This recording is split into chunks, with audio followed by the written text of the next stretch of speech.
Everyone please sit down. Okay, welcome to the second lecture of today. My name is Jihee. I'm from Yonsei Underwood Union, and it's my pleasure to lecture you guys on motion analysis and case building. I'm pretty sure that you've all had a wonderful time of lectures and group activities and whatnot. My lecture is going to be pretty much on a one-to-one basis of me telling you what the motion analysis steps are and how you're going to case build. I hope you're able to incorporate and utilize what you've learned for the rounds that you have for today and for SRT. And if you guys have any questions regarding whatever material, please stop me. I also have a tendency to speak a little bit fast when I get excited. In that case, always put your hand up and tell me, hey, you're going too fast, please slow down. One clarification before I move on.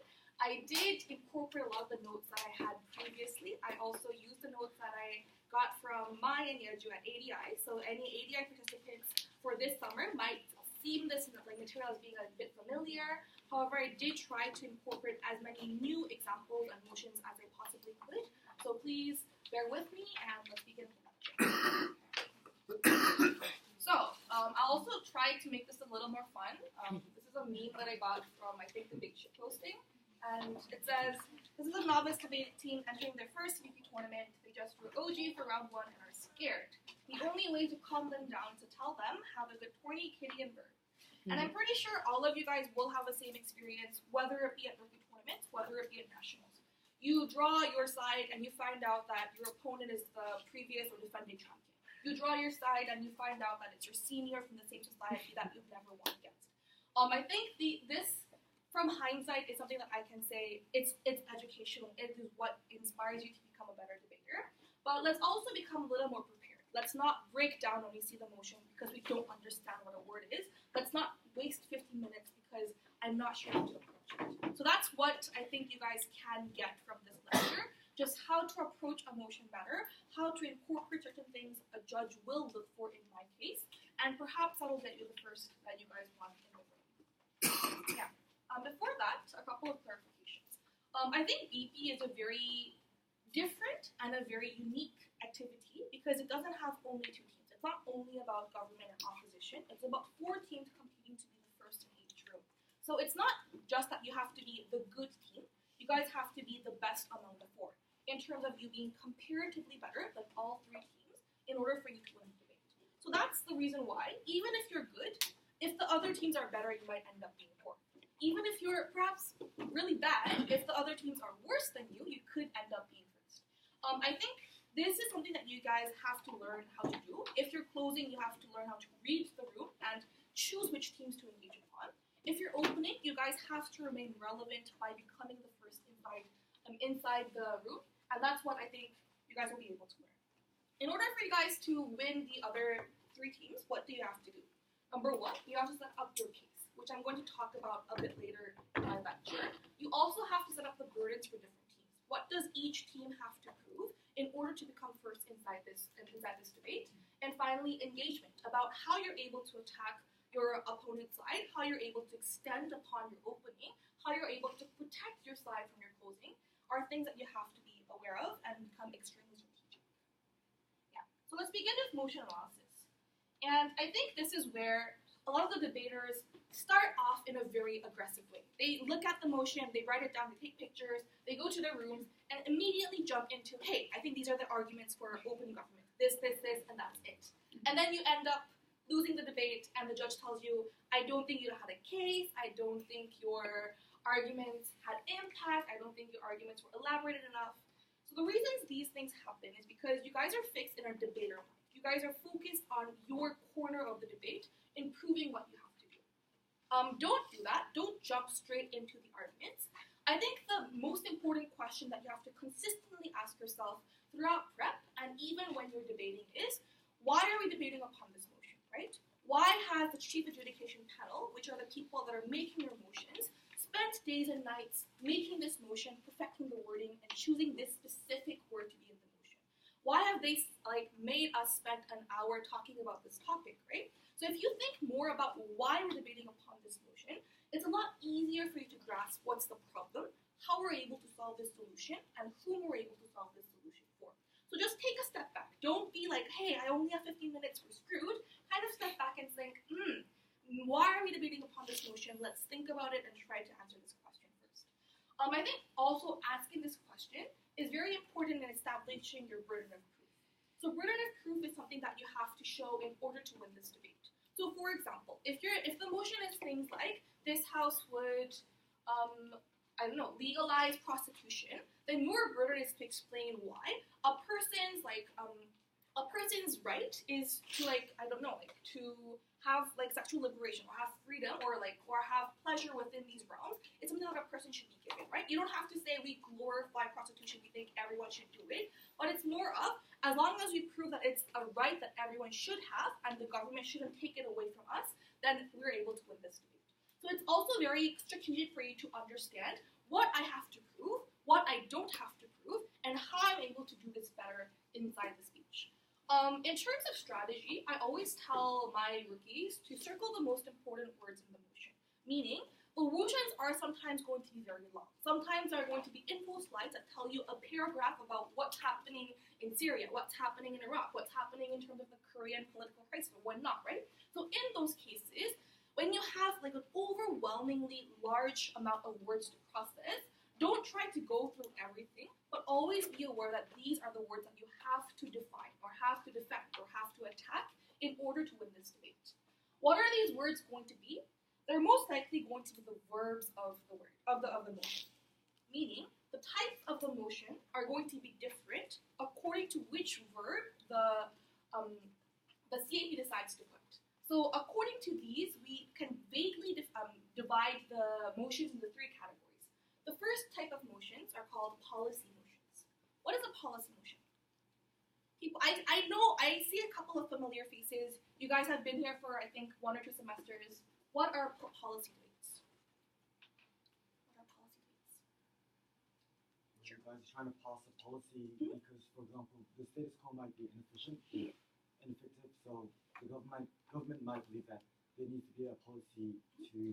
Very good, right? So there's a problem happening in status quo, and in order to solve this policy, they either want to implement a new policy, get rid of an existing policy, or somehow implement changes, right? These are going to be the most, these are the ones that are going to have the strongest verbs in terms of we're going to ban something, we're going to legalize something, we want to pass something. These are the motions in which, I'm going to talk about this a bit later, you have to focus on the mechanism. So it's not just enough for the government to say, hey, we think this is bad, or hey, we think this is good. You have to give me the process, or have to give the judges and other debaters the process of how are we going to do this, and what kind of steps are we willing to defend, what kind of steps are we not willing to defend. So I'm not sure how many of you guys keep up with the Democratic presidential nomination happening in the US, but a big issue happening there is private healthcare, right? Do we want Medicare for all, or do we want some level of private healthcare? If the motion is going to be this house would ban private healthcare, what kind of mechanisms could we implement to pass this policy? If the motion is this house would ban private healthcare. If we're banning private healthcare, are there going to be individuals who don't have any safety net regarding healthcare? Are people going to be left with no healthcare if we ban private healthcare? No, right? So what's going to be the alternative? Public healthcare. What's that public healthcare going to look like? What's that public healthcare going to look like? Where is it going to come from? Taxes, right? Taxes, or perhaps individuals might have to pay a bit more taxes, but it's going to ensure that when you're hurt or when you're in a medically critical condition, the government or the hospitals are going to take care of you, right? So it's very important for you to show me what kind of process you're going to do this under and how you're going to do this, who you're going to do this for, right? The second type of debate or motions that we have are something that we call value debates or value motions. In these cases, it's not that you're trying to actively push for an action to happen, but it's more like, of a certain value, we would like to support this value, or we would like to not have this value, or we would prefer to have a world where this value does not exist. In these cases, it's going to have verbs like, this house prefers A over B, this house regrets this happening in society, this house believes that this is good or this is bad. So an example of this motion could be, this house discuss the concept of afterlife and religion. You guys know what afterlife is, right? It's the idea that if I die, then my soul or my spirit is going to move on to a different realm, and that's going to exist in a different life, right? So are we going to say, like, if we say that this is a regrettable concept and we don't want this concept to exist, what could be the arguments that could exist? What could be the arguments for government if we regret this concept of afterlife?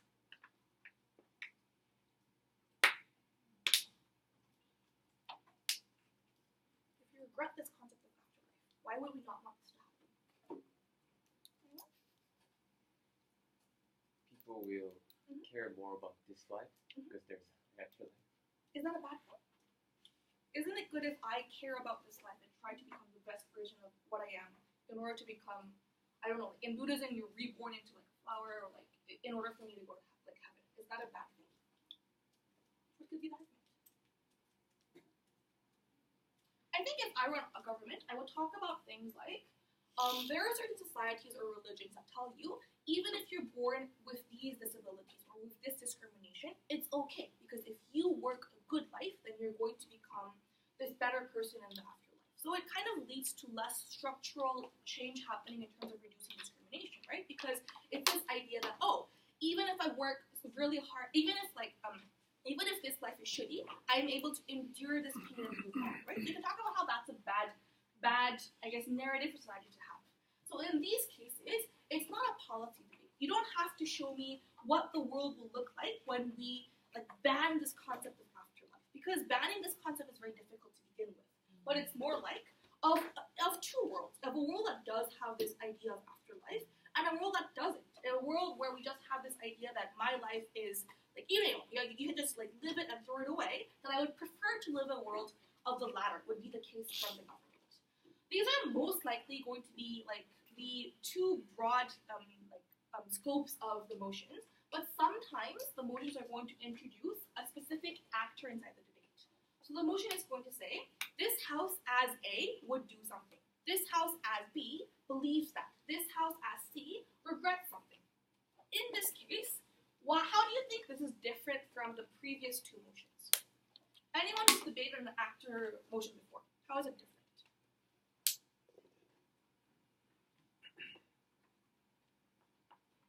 For example, if we're talking about international relations, right? And the motion is, this house believes that South Korea should develop nuclear weapons. Then the motions are going to range from what kind of benefits South Korea is going to have to what kind of benefits the international society will have when Korea develops this level of deterrence, right? If the motion is, this house, as the United States, supports Korea getting or developing nuclear weapons, how is it going to be different from the first motion? You have to think from the perspective of the U.S. and their benefits. So you have to focus a lot more on what kind of incentives the United States would have to push for South Korea obtaining nuclear weapons. Perhaps you're able to kind of deprioritize the benefits coming to the international stage. You would have talked about that eventually, but it would have to be a lot more specific and centered toward this certain individual. This is a motion that I debated upon this summer at a debate tournament called Kyushu Debate Open, and this was the semifinals motion. This house, as a parent, would teach their daughter to embrace the ideal of becoming the independent woman. Why do you think this actor is important? Why doesn't this just say this house would teach young girls to embrace the ideal of becoming the independent woman? So the context is, independent woman is someone who is emotionally and economically independent from other individuals. Why is it important that it's a parent, that it's a mother or a father or a guardian that is telling this daughter to be this way? Anyone? It gives the perspective as well as constraints. So the constraints of what? Sorry? Like it gives you the perspective, but it also gives you the constraints, like what your values would be, what you would say, what you wouldn't say. Could you elaborate a bit more on the constraints? What kind of constraints? Maybe the cultural values of what society would be teaching or something like that. So it's things like that, right? I'm not sure if like Koreans in this room are aware, but like in October, the movie of the book Parsibinan Kingdom is going to come out, right? It's that movie deals with this idea that a woman who has gone through different misogyny or different discrimination happening in society is going to is different or is acting differently, right? In that case, a parent is going to be someone that has gone through discrimination. This parent, as perhaps a woman, or this parent, as a man who is seeing other women becoming discriminated, is aware of how society is going to act. But it's going to be different because now it's not just your role as a social, a social, what do you call it? Like a social movement, activist, but it's more your role of, as a person who loves my daughter so much, as the person that cares for this daughter's well-being and future more than anything else, is it in my interest, or is it in my daughter's interest to teach this person to become independent, will become this topic of conversation? Is it better to tell this individual to conform to society and tell them, hey, you can be happy if you find a happy family, you can be happy if you find a loving husband, you can be happy if you become a mother, or is it better to tell them that, hey, your job or your career is what is most important, and therefore you should become an independent woman, right? It's a bit different from society, because society can tell you, hey, we don't care about, society can either be, we care about families have more babies or whatnot, or it could be hey, we value the empowerment of women, and you should become more independent. But by introducing this actor as a parent, you'd have to become a lot more focused on the relationship the parent and the child has, and what kind of influences this person would have. Because how little children receive the behavior of society and parents are going to be very different. So even if society tells you something, perhaps you could be hey, my parent didn't teach me that, and therefore I'm going to go against these values, right? All of the times, people who have more liberal or open mindsets are people that come from more liberal or open-minded parents. So you could talk about these kind of relationships.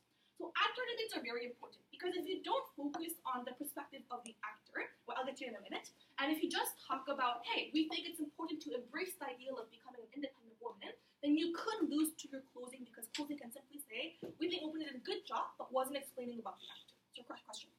Okay, so what I understood from just all this is we focus mostly on what kind of actor we are and how it affects us. So we wouldn't, in this case, we wouldn't be looking at it from a perspective of a society, right? So what kind of... So you could elaborate. So my first argument would be why, as a parent, it is in my incentive, it is in my best interest, or more my daughter's best interest. But you could elaborate and say what happens when most parents decide to choose this kind of narrative. It could be the societal impact. So you could do it, but if you only focus on the latter and not explain what it's going to be like for the parent and daughter relationship, then you could lose out to the closing. Okay, so the opposition would then focus on why that's not true, and why another perspective is also valid. Sure. So I'm going to talk about the opposition strategy a bit later, but they could do one of three things. I'll talk about them a bit later. Yeah. So these are the three types of motions. Always be very careful of what motion you're debating under, not just the specific words, but how they're framed and what kind of verbs they use. Okay. So let's move on to case building. I think a lot of the times, the feedback that I get, especially from rookie debaters, are, hey, I had this good argument, why did you give us a loss? Or, hey, why didn't you take this argument into consideration? The reason that can't be the reason, you having a good argument isn't the reason for you to win a debate. Because in debate, it's always about framing. So framing is something that you have to do as your team. So in a team, you have to have a single story for your team to push for, and this lens for the judge to adjudicate or to evaluate your debate. So it's always very important for you to think about this framing at your prep time, and push this in terms of engagement or rebuttals, or towards the other team. In that case, how are we able to prepare framing, right? Before that, let's talk a little about how we're able to utilize our prep time, because I think a lot of the times the feedback that I get from rookie debaters are, hey, 15 minutes is such a short time, I don't know what to do. I think 15 minutes really depends on how you look at it. It's, of course, shorter compared to Asian parliamentary, because 30 minutes, you can do whatever you want within 30 minutes, but 15 minutes is a bit shorter. But I think 15 minutes also gives you the time to really focus on what you have to do. So you don't have to focus on the little details or the little shenanigans, but it's mostly about what do I have to do in order to win this debate. I'm pretty sure you guys have heard these words before, in terms of what do I have to do to win. Let's briefly go through these things and then move on to the strategic components. So when you're preparing for your case, what you have to do are these things. Number one, as opening argument, most likely, you're going to focus on the definition of the wording. I'm going to talk about that a bit later. But you also have to, so you have to give the definition of the motion, you have to talk about the status quo in terms of what problems are happening right now. For the other 4 teams, you have to talk about the mechanism as to how you're able to achieve change, the burden of proof in terms of what do you have to prove in order to win this debate, your stance in terms of what am I not willing to give up. This is the principle that I'm willing to die on. This is the principle that I want to push for in this debate. And then move on to the arguments. I'm pretty sure you guys have heard about these things before. But sometimes these things aren't enough for you to win the debate. You have to utilize this, or you have to be strategic in terms of how you present these kind of things. And that's where these things come in. So in order for you to successfully implement your mechanism, or successfully talk about the problem and status quo, you have to focus on these 3 things. Number 1, the clarity of your case. Number 2, how you link back the motions to your argument. So it's a bit similar to the mechanization, but it's mechanization of the motions. And finally, about the framing. So at the end, what is the end result that we want to have for this debate? Let's move on to the first part, which is clarity. And I'm going to incorporate the 6 things that we had on the left inside this debate, inside this part, right? So when you're setting up the debate, and this is usually the responsibility of the opening government, right?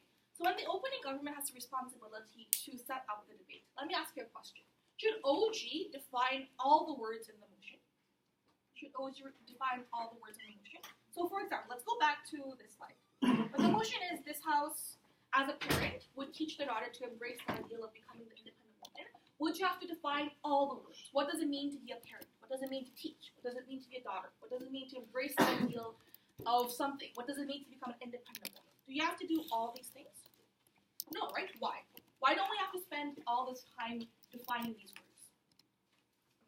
Because not all of the words are important.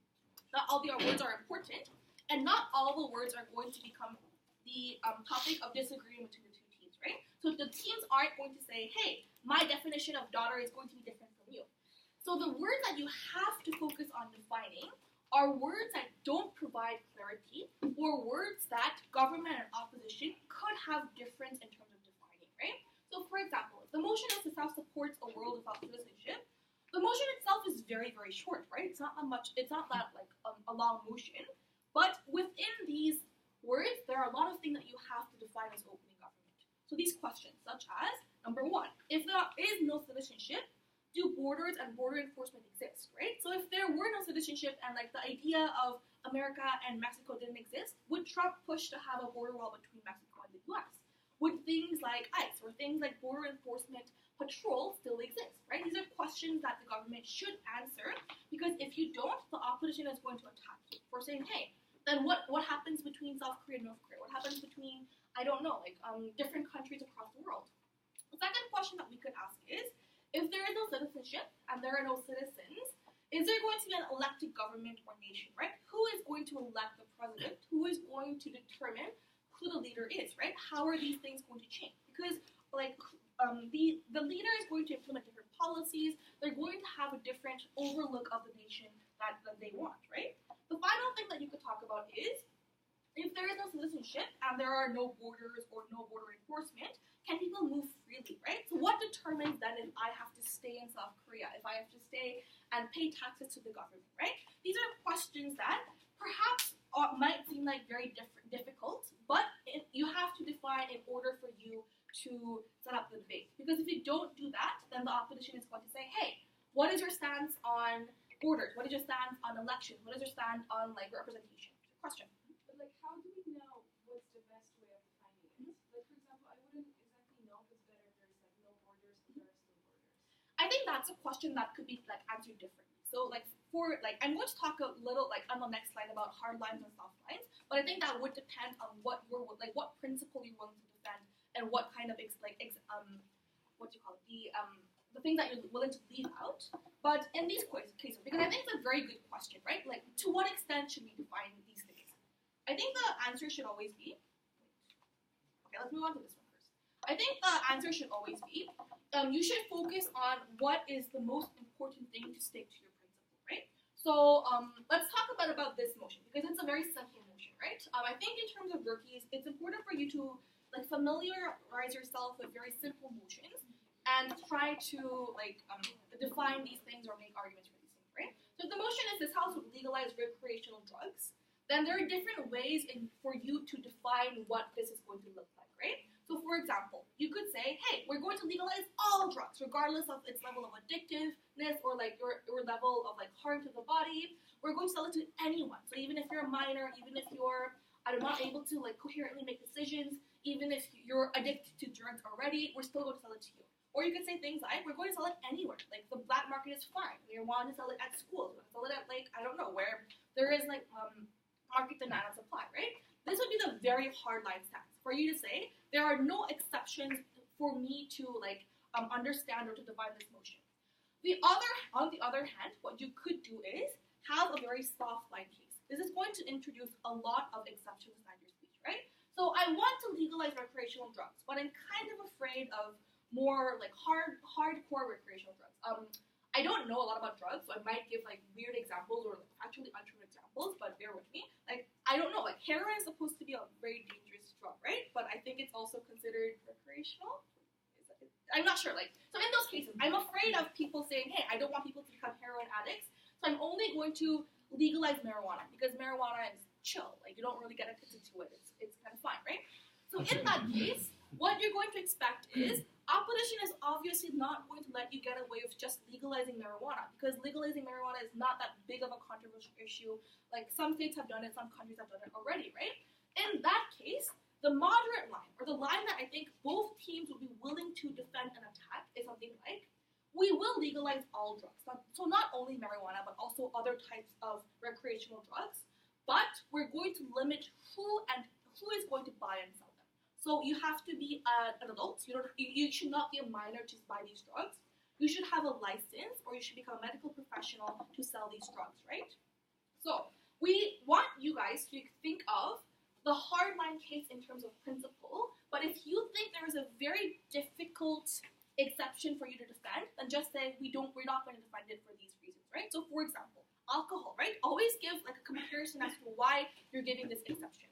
Alcohol, we allow it to individuals. It's your freedom to become drunk or your freedom to become happy, right? But we don't allow minors to drink because these minors are not seen as making rational choices. That's going to be the same principle applied to why we're not legalizing drugs for minors. So you can give examples for that.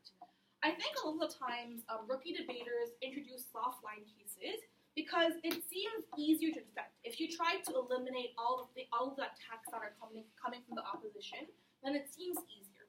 But it's actually harder to defend because one, it results in moral inconsistencies, and second, sometimes your solution or the scale of the solution is not going to correspond to the scale of the problem, right? So for example, if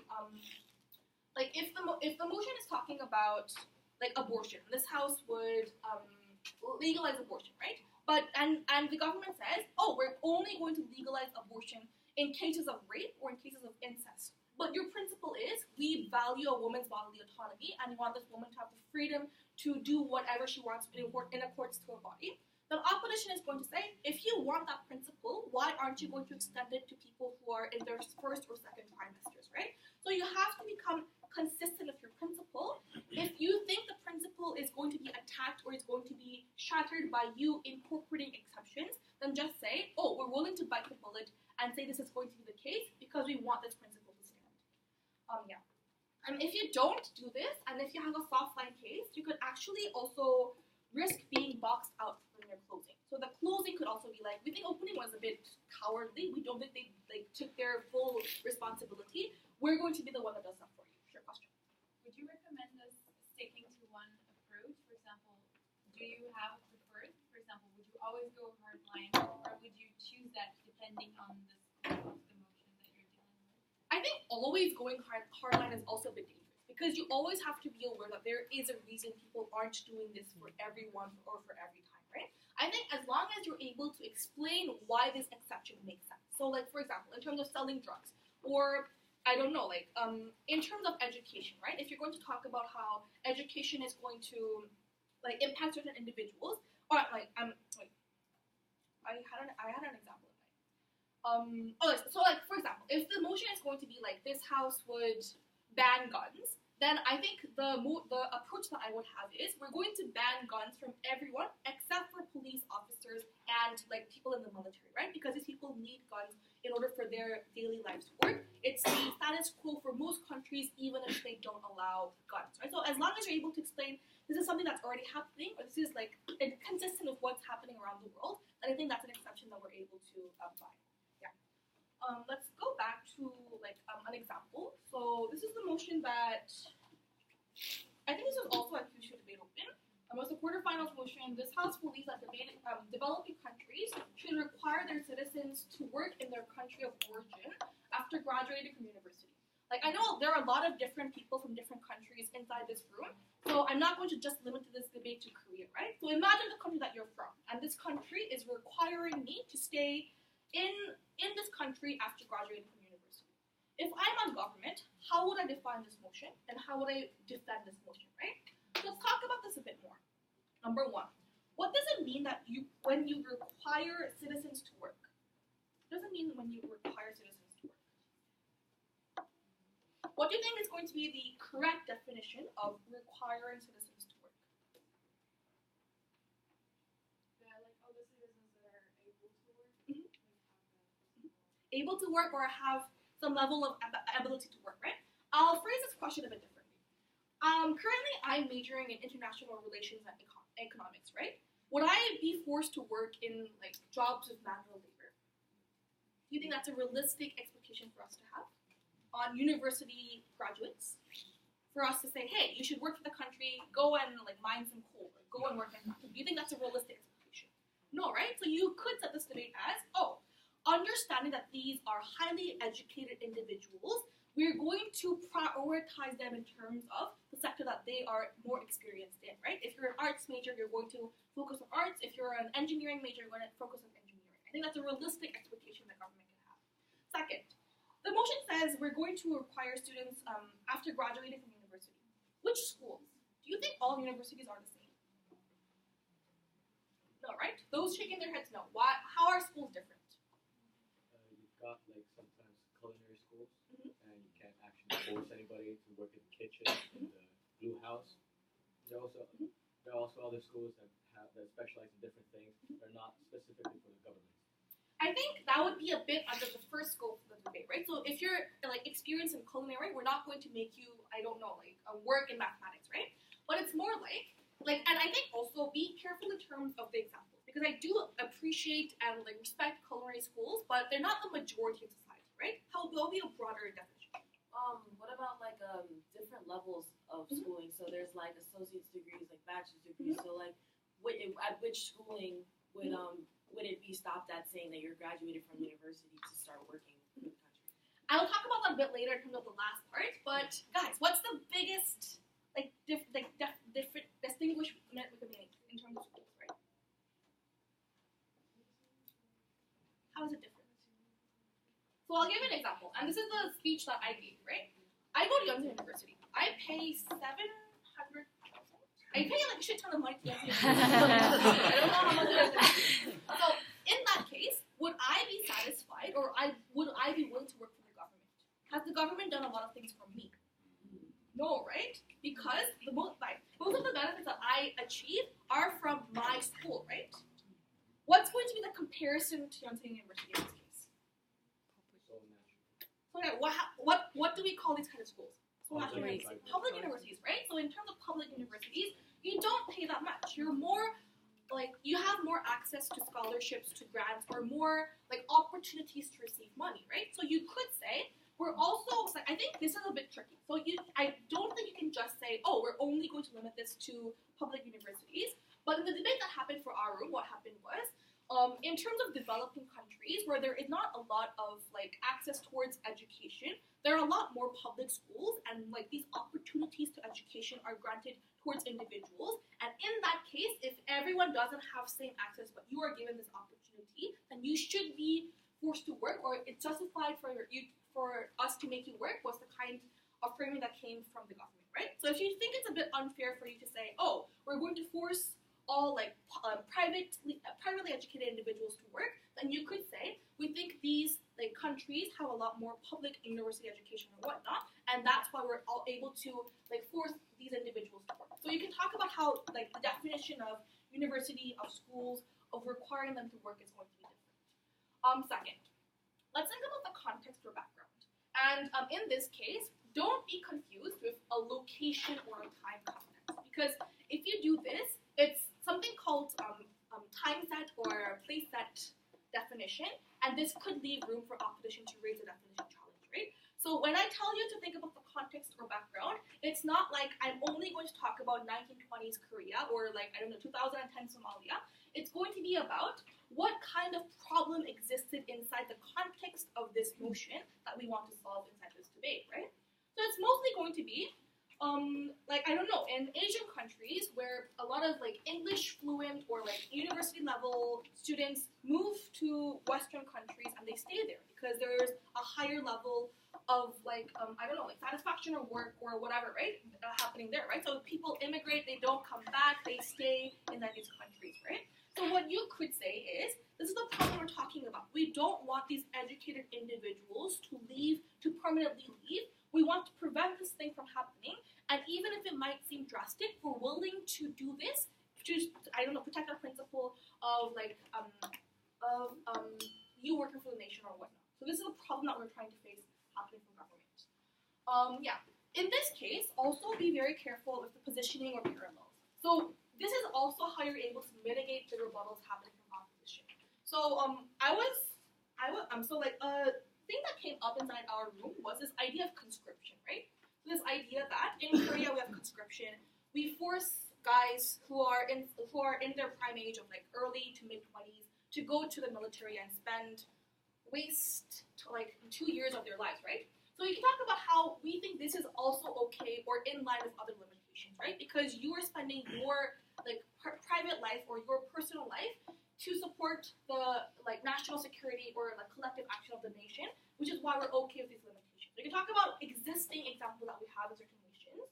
You can also say things like, we're not going to require these individuals to stay indefinitely because it's a restriction upon their freedom of movement, right? So it's more like, we want to make them stay for 1 or 2 years to help set up the infrastructure in this nation, but after that time is set, you're free to go whatever you want, or the government is going to give you like certain like benefits or whatnot, right? So in these cases, try to think of what kind of burdens you're willing to accept, you're willing to defend, but also things that you're not willing to say. So like things like, oh, if the opposition says you're going to be stuck in this country for 10 years, see, that's absurd. We're not going to make them spend like 10 years of their life inside this nation. It's most likely going to be a couple of years because that's what we see happening in status quo. Okay. Yeah. So that's it in terms of clarity. Let's move on in terms of framing. I think this is what happens when we have a little bit more experience and we're able to have like a bit more leisure and kind of step back from the debate and say, hey, what's the picture that I want to sell and how are we able to win this debate, right? I think this is some things that you're able to do in terms of framing are things that I've written at the bottom, right? So build a narrative, a very important narrative from the very beginning, right? Number one. So in terms of framing, what you're able to do is, we think this is a tipping point of our society. Until this point, we have suffered. Until this point, we have remained silent. But the urgency of this case is what makes us push for this solution or push for this policy, which is why it has to be the biggest priority, right? So, like, for example, when we're talking about the developing countries issue, we can talk about how in the past we're willing to let people go because even if a couple of people left, there were still others that were able to remain. But now the problem is so severe that we cannot let any more people leave. We have to make them stay for infrastructure, for the advancement of the economy or whatnot, right? So we can talk about this in terms of urgency. The second thing that you could talk about is in terms of moral parallel, and this is mostly in terms of like a value debate, right? So what you could say is, if we deny this case for freedom, if we deny this case for an individual's right to happiness, if we deny this case for an individual's freedom of movement, then you're rejecting all the moral norms that we have established in the present, which is why we don't want this to be the one that pushes it over the top.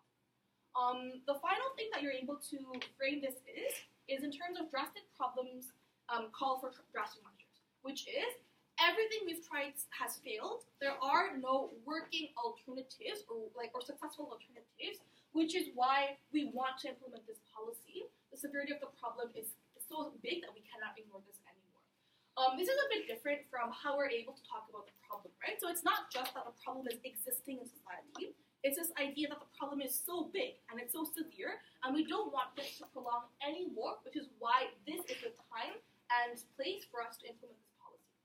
So that's how you would frame this debate. A framing can always be done in two aspects. It can be done positively or negatively, but it should always be kind of a tip for the judge, right? So you're able to say, hey, judge, I know this debate was messy, but there's one thing that we as opposition or government want you to believe in. And it's this narrative that this is good or bad for society, right? Like, for example, this is a motion that happened at, I think, ICUT. It's an AP motion, but I think it could still be done for UT, right? So it's a motion that this House believes that the trend of, it's not from ICUT, I'm sorry, it's from a different one. This House believes that the trend of companies using social justice movements for advertisement campaigns has done more harm than good. So, like, have you guys seen the Gillette advertisement? So it's like a young boy growing up to become like a bigger boy, and he's like crying, and it's like this idea of going against toxic masculinity, the idea that like guys or boys can't cry. Or it's things like the Nike Colin Kaepernick ad, right? So I forgot the catchphrase, but it's like this idea of like companies using social justice movements or like social values to like sell their products or for advertisement campaigns, right? So in this case, and we're on government, what could we say? If we're government and we think it has done more harm than good, what could you say?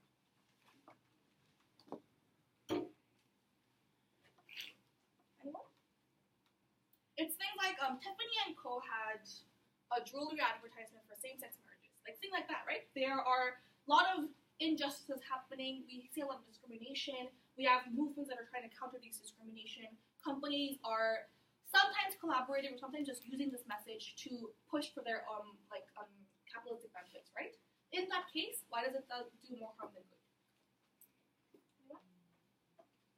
Sure. Companies profit incentivized. They incentivize on maximizing profits, so they don't really care about whether the message they send is helping the movement, and as a result, they can exploit it or they can use it in a way that badly portrays the movement.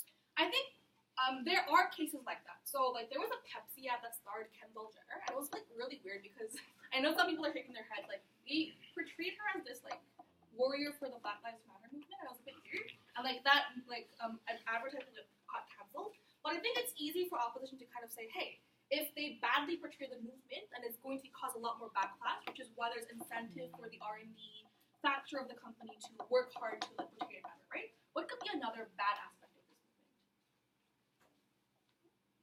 Why would we not want these movements to use these companies? I think the bullet that we have to bite here is the idea that because companies are pushing for these movements, there is going to be a lot more awareness or a lot more, screen time on opposition side. But what you have to do is, we're not against the screen time, or we're not against the social justice movements from the beginning, but we don't want any negative backlash to happen to these movements, right? So what you could say is things like, when companies use these movements for campaigns, there is always room for whatever action the company does to be misinterpreted as the action for the movement, right? So, for example, when Nike made this Colin Kaepernick ad, there was a lot of criticism towards Nike for it being hypocritical, for it trying to erase their past, right? So in the past, Nike had some advertisements or racist undertones, or Nike has not always been this social active warrior, right? Like Nike pays young kids in Vietnam and whatnot, like a couple of cents for them to make soccer balls or whatnot. So you can talk about how it's very hypocritical for these individuals to try to erase their past or try to sell this social message. You could also say that the failure of the company could be associated with the movement, right? So if this company, for whatever reason, does something wrong, then people are going to associate it with this ad because the advertisement has a very is going to be more impactful compared to other things, right? Oh, this company pushed for these rights, but this company turned out to be bad. Therefore, we don't want this movement happening. Could be the kind of message that it has. I think another thing that we could talk about is it sends a false message of security, right? So, for example, when it comes to like the Tiffany ad, of terms of like you getting engagement rings for same-sex couples. I think it's a false image of security that there is like some advancement happening for these individuals. When reality is these people cannot get married legally. They cannot spend lives like their time with their loved ones, right? So you can talk about how it sends the false message that this like movement is okay or is working because we want more awareness happening in terms of no, life is shitty for these individuals and we want them to push for more change, not this rosy idea that is going to like benefit the companies and not the movement. So that's how you're going to frame the debate. It's not this idea that we are against social justice movements or we don't want them to get awareness. It's the idea that this awareness has the capacity of going severely wrong, and we don't think these movements have any responsibility or have any like power to counteract that backlash. Yeah. Moving on. Framing is also done in order for you to show what is most important inside the debate. So I tell this to debaters. Debates can't happen when both sides like are able to say this is good for our people, right? So in a world where both sides like agree that this is a good thing, this cannot be the debate, right? So it's usually going to be this problem is good for some people and bad for others, or it's going to be it's good for other individuals, but this other solution is going to be even better. So which do you choose, right? So that's why like debate isn't always about good versus bad, because in that case there would be no debate. It's going to be good versus good. Which good do we want to prioritize? Bad versus bad. How do we save individuals from living their lives in a literal shithole, right? So we can talk about how, in terms of these, what is the most important thing for you to win inside this debate. And if you're going to focus on a specific stakeholders are individuals or groups of individuals that you want to protect, right? You can frame yourself as being the team that saved this actor or saves this stakeholder, right? So you're able to say, hey, this team that protects minorities, this team that protects children, this team that protects laborers is going to be the one that wins this debate.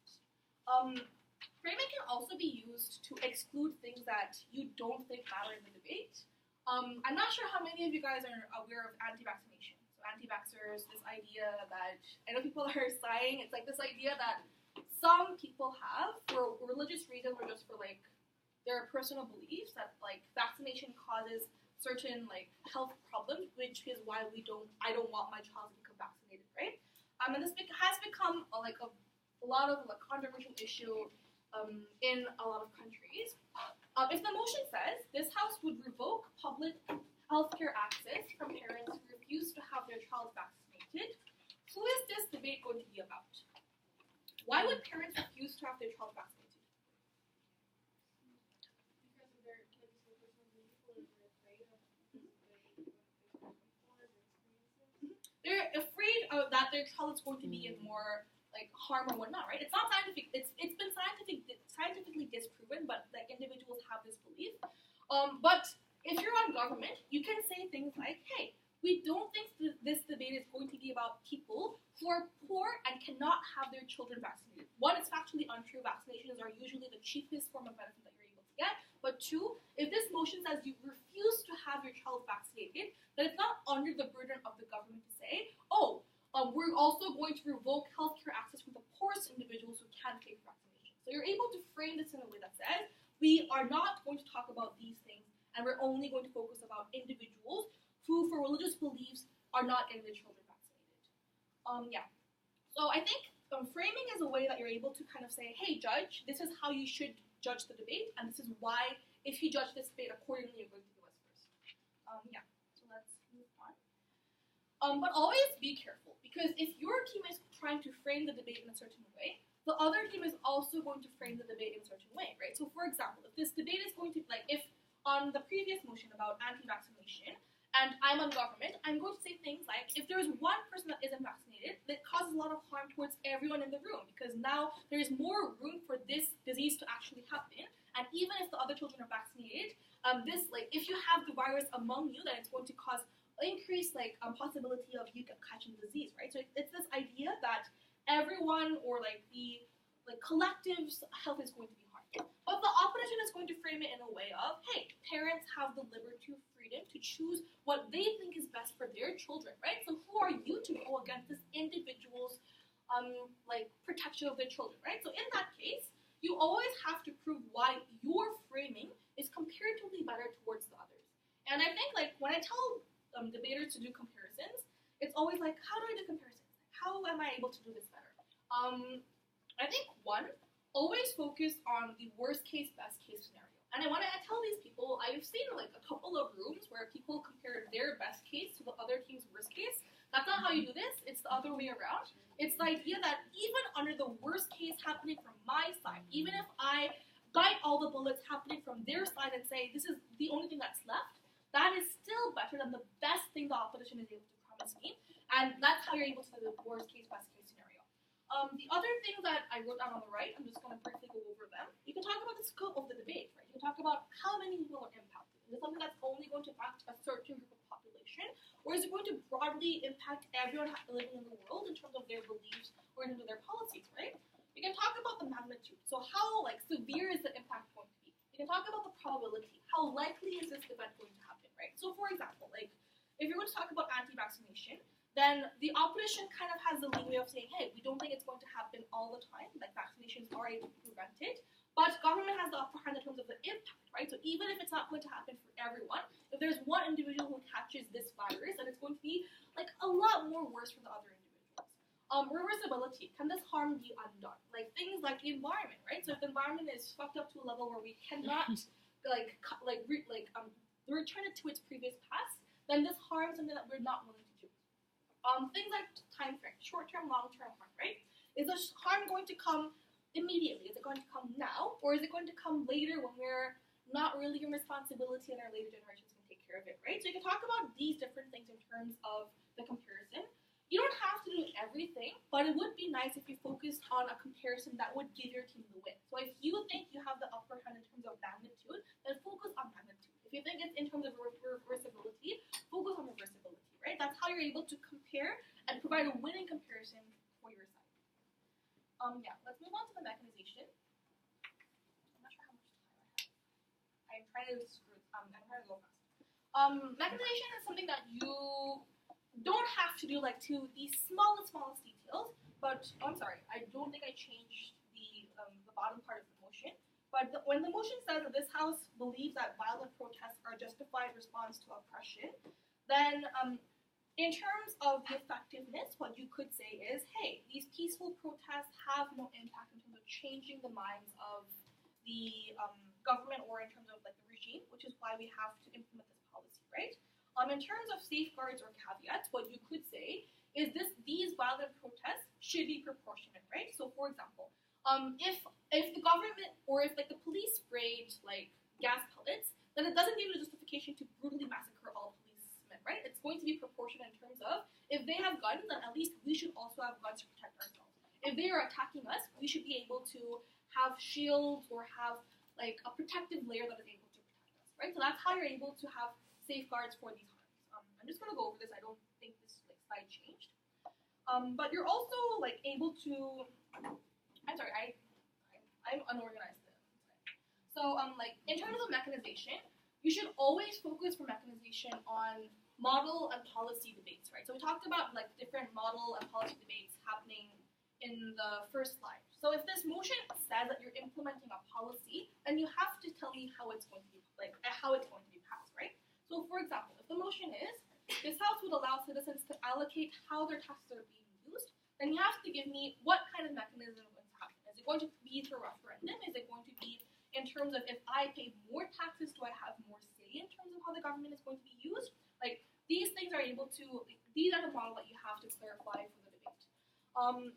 You don't have to do this in terms of value or fact debate, right? I talked about this before. If the motion is things like this House regrets society's emphasis on getting a university degree, then you don't have to give me the policy of how you're going to emphasize or how you're going to get rid of this emphasis, but it's more of a comparison of worlds, right?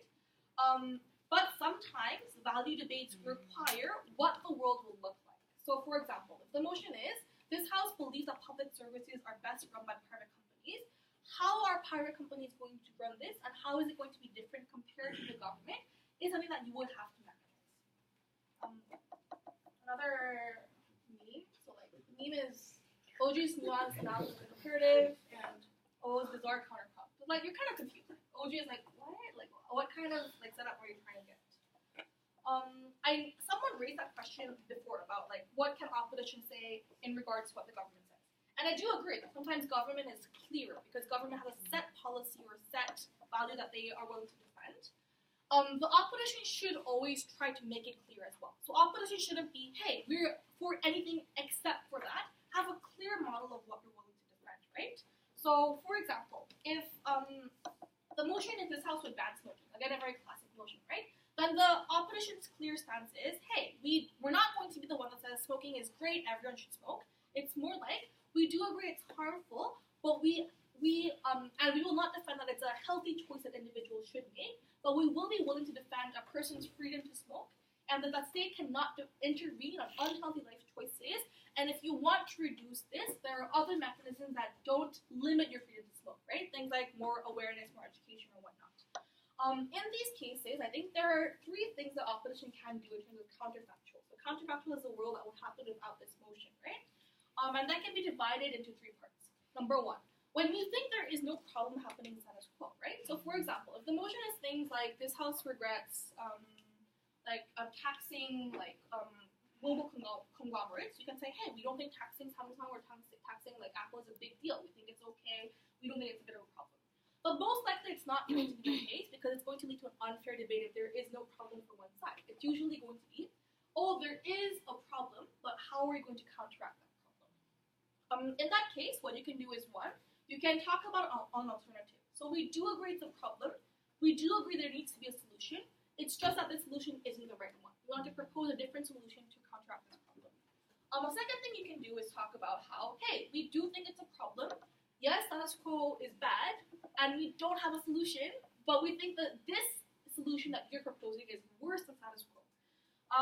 Negative cases can win debates, but I would try to I recommend or I encourage debaters to think of an alternative, because I think a negative case sounds very defensive. So if you have a weak government, perhaps you can win, but if you have a strong government and you're not really able to defend that case well, then you're probably going to lose. But these are the three things you can do in terms of counterfactual. Let's talk about this motion from the opposition side, right? So the motion that this house would provide a guaranteed universal basic income. Like, do you guys know who Andrew Yang is?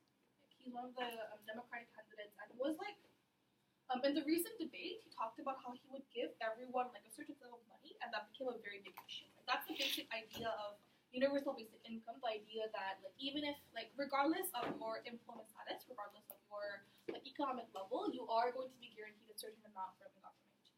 In that case, what could the opposition say? If you don't want to provide individuals a guaranteed universal basic income, what would you say? Basically, that we believe that forms of welfare are good. However, the universal basic income is not a good way to include it into welfare, and it actually does worse for society. Sure, it's this idea that you don't have to go against every single existing welfare policy. It's more like we don't want universal welfare. We would much prefer selective welfare, right? So if you're rich and you don't need this income, then we're going to get your income and give it to someone that actually needs it or deserves it, right? You can also talk about so that's a position that we would have. We would agree with welfare for those below the poverty line, such as food stamps, health insurance, public housing, but we don't support UBI as a mechanism because you're giving money to those that don't need it, that causes more harm than good, right? You can also say, in that case, what could we do to enhance the societal level of awareness or societal level of rights, right? In that case, what you could propose is we're going to strengthen accessibility to public services like healthcare and education. We would provide more jobs and ensure minimum wage is going to be given to individuals. We just don't think universal basic income is the way to go, right? And then the framing that you would have is UBI is completely destroying the economy. It's going to cause low productivity, low motivation, kind of like the anti-communism argument, right? So if everyone is given certain amounts, then no one is going to work hard. So you can talk about how that is going to just eat away at the public funds or taxes and why that's bad. So that's how you're going to be able to give the clashes and the setup. I know I have about 15 minutes left, and that's it for my part of the lecture, but I do want to focus a bit more on BP strategy. I'm sorry for YU peeps, I talked about this last week, but I think this is something that question that everyone has, and it's something that I want to address as well. So I think in terms of EP strategy, it depends on which team you are, right? So first, if you're opening, what should you do? In terms of opening, always try to maximize your prep time, the 50 minutes that you have, right? And in terms of that, try to think about what your team is able to achieve and how you're able to achieve it. So again, the mechanism. But also, try to think of the arguments that are going to happen from your opening side, right? And this is very important because I think sometimes people tell me, hey, even if I was an opening, I kind of get forgotten because closing says things after me. Try not to be forgotten, and the best way to do so is to become the winning opening team. So if you're the winning opening team, then closing teams are going to try to extend upon you or trying to attack you, right? So in order for you to become at least second in the debate, you have to win your other opening team. If you lose your other opening team, then everyone's just kind of be like, hey, they're already fourth, we don't really have to spend time on them. So it's going to be a bit of an unhappy debate. Yeah. Also, people are like, hey, how can I predict what the closing is going to say? You can always do that by leaving none of the stones unturned. You can always try to answer the most important questions so that even if the closing tries to extend, it seems to come from your side. Also, try to be strategic. Try to beat the other closing team by accepting a POI. So if you're OG and OO on CO raise POIs, don't accept from OO because you have a chance to listen to their speech anyways. Accept from CO. If CO is stupid, perhaps they'll kind of leak their extension in the POI and just kind of be like, hey, I think CO's POI is going to be about these minorities. I don't think that's a realistic solution for discrimination and whatnot, right? So you can talk about this and try to be preemptive. Yeah. And I think this is where a lot of the times, and especially in rookie tournaments, people don't give or accept POIs, and it kind of makes me sad because POIs are the best way for you to show I'm really trying to engage with that team isn't really responding, right? In that case, and even if you think the POI or rebuttal is not very good, always try to become charitable. Because if you become charitable and are able to show that even in that case you're able to win, that's the case of showing the best case happening from the opponent's side, right? I think what I would do is say things like, oh, I'm going to take the opposition's arguments at its best. I don't think it was elaborated in this way, but if we were to accept this as what's going to happen, why is it still going to be worse off? Or things like, if you're going to predict what the other team is going to say things like, oh, I think opposition may say this, why is it wrong? I'm going to explain it right now. So always try to be charitable. If you're not charitable, if you're unengaging and you just focus on your arguments, sometimes you could be boxed out because teams are going to be like, hey, I talked about this important point, why didn't you talk about it? So always try to be charitable. Yeah, and I think moving on to closing, which is where I think many new, especially new BP debaters are like, I don't know what closing is. I think debate ends at opening. What the hell am I supposed to do? I told my ADI kids that closing is always about utilizing what's happening in the debate. So don't spend your prep time thinking about 2 or 3 great arguments, because if you think it's a great argument, most likely the opening is going to think it's a great argument, they're going to take it away. What you should do is, I think this debate could be talking about this number of things, and create a laundry list of arguments, right? Create 5 or 6 arguments. You don't have to elaborate upon them. But as you hear opening, and you understand what the opening's framework is, and you're able to cross those things off and say, oh, now I'm able to introduce new material as my extensions. Also be very strategic in terms of how you're going to deal with the opening, right? So what you can do is, one, in terms of opening, I think it's one of 3 things. Number 1, you can talk about, hey, opening arguments or clashes were this, it was irrelevant because we don't think it's important at this debate. Let me talk about a new approach or a new thing happening in terms of happening into society, right? So for example, if the motion is about sunshine policy, which is this idea that you have to be nice towards North Korea, if it's the carrot and the stick, then you would give them the carrot, right? Then if open talks about national security, then you can extend upon this debate by saying, no, it's not about national security, it's about international security, about the alliances that you made with the US and Japan and whatnot. Or what you could do is, opening debate ended at a deadlock, in which no one team is able to explain how they're winning. In that case, closing is going to be the one that wins this debate for you. For example, if this motion is about corruption happening in different worlds, and OG says dictators are corrupt, OO says, hey, you think UN isn't corrupt, UN is also corrupt, then TJ can be like, oh, we think they're both corrupt, which is why we have to have a balance of power, right?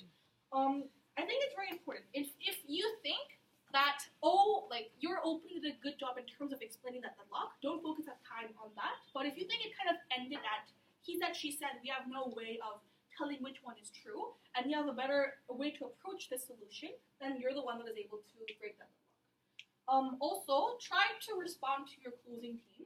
I think sometimes closing teams are so bent on defeating their opening that they kind of leave their other closing team, and that's how you lose an engagement. Always try to be the winning team in the closing half so that you're able to attack your opening as well. Yeah. I think also in terms of, let's talk about this one first. So in terms of engagement, and like I talked about 2 strategies in terms of the opening half. The other thing is, if in terms of opening, there is one team that clearly wins, so like OG beat the crap out of OO, then there's no use in you defeating OO, because at best you're going to be third. You always have to be communicating with your partner and saying, hey, I think at the opening half, OG won, so I'm going to try to extend upon OG. Be careful, sometimes even if you think OG won, the judges might not think so. So frame it in a way of, oh, I think in this debate OG won, and this is why OO is out of the debate, but I will still talk about some like refutations that opening wasn't able to do and try to engage, but focus the majority of your time on the team that you think won this debate. Just because I tell you to engage, don't engage in every single detail. Try to ask yourself, if I were to summarize the case happening from the opening in 2 sentences, what would that be, and how would I be able to respond to that? Would be how you're able to engage with your opening. Yeah, I think also closing should always try to engage with the opening's best arguments. So don't try to rebut to everything. At best, you're going to seem very defensive. Always try to say, hey, I think at the end of OO's speech, what we're able to garner is this. Why is it wrong? Yeah. And then in terms of extensions, this is, I think, what I tell people to do in terms of extensions. They all qualify as extensions, but I would really like you to focus on 1 or maybe 2, like the first or second, and not number 3 and 4. So the first type of extension are going to be things like a significantly different matter or contribution. So it's going to be what we call a horizontal extension, right? So it's something that opening hasn't touched. It's going to be in terms of different stakeholders or different interests, right?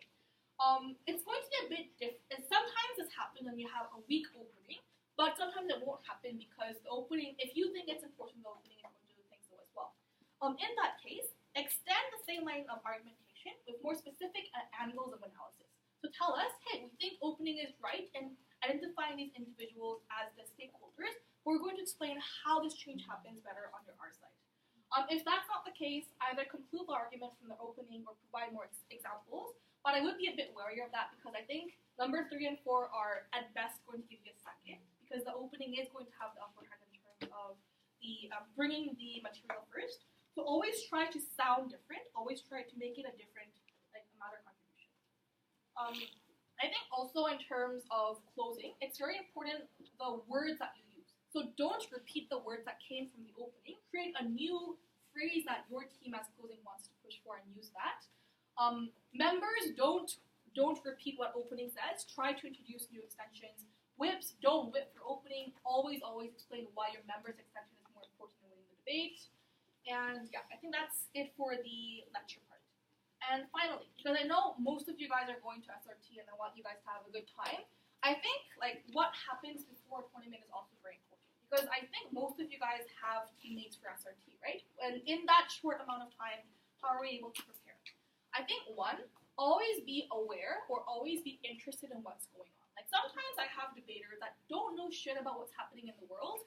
I think it's a bit unfortunate because if we have this platform to talk about and discuss and listen to other ideas, then at least have some level of knowledge of what's happening, right? I don't mean be a nerd and look at every single newspaper article, but it's more hey, just try to read the news, try to catch up, discuss with your teammates about what's happening around the world and how government opposition could argue about these things.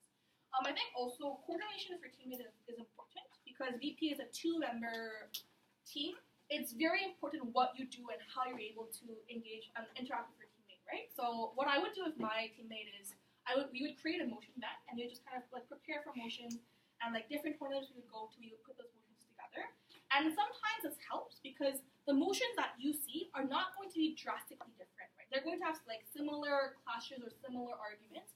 in that case, you can just tell your teammate, hey, remember this motion from this tournament? We can use these motions again. And like the clashes of like economic efficiency versus equality, or like in intersectionality versus like the like forward of the movement, like things like that are always going to be repeated inside the like motions.